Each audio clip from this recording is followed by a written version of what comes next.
First ஒரு take first ஒரு நாள் ஃபஸ்ட் டேக் எடுத்தேன். 2வது டேக் 2ஆம் நாள் தான் எடுத்தேன். கதை சொல்லிட்டே இருக்காரு.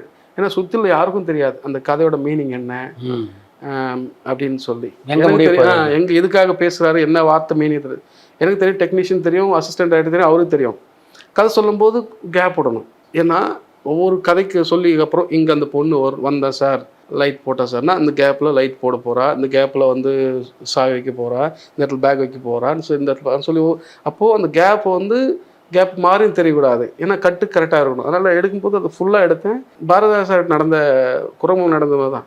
நான் சொல்லிவிட்டு அவர் பண்ணார பாருங்கள், ஒரு மாதிரி கண் கலங்கி ஒரு மாதிரி அழுதுட்டேன் சார். நான் மானிட்டர் பார்த்து அந்த அழுகு கிளீசர் போடவில்லை சார். அவர் ஃபஸ்ட்டு கிளீசர் போடவில்லை சார். அப்படி ஒரிஜினல் அழுகு சார். இப்போ பார்க்குறேன், எனக்கு மானிட்டர் பார்க்குறேன், அப்படி அழுது இப்படி பார்த்துட்டேன். எனக்கு அப்படியே கண் கலங்கி இப்படி ஆயிடுச்சு சார்.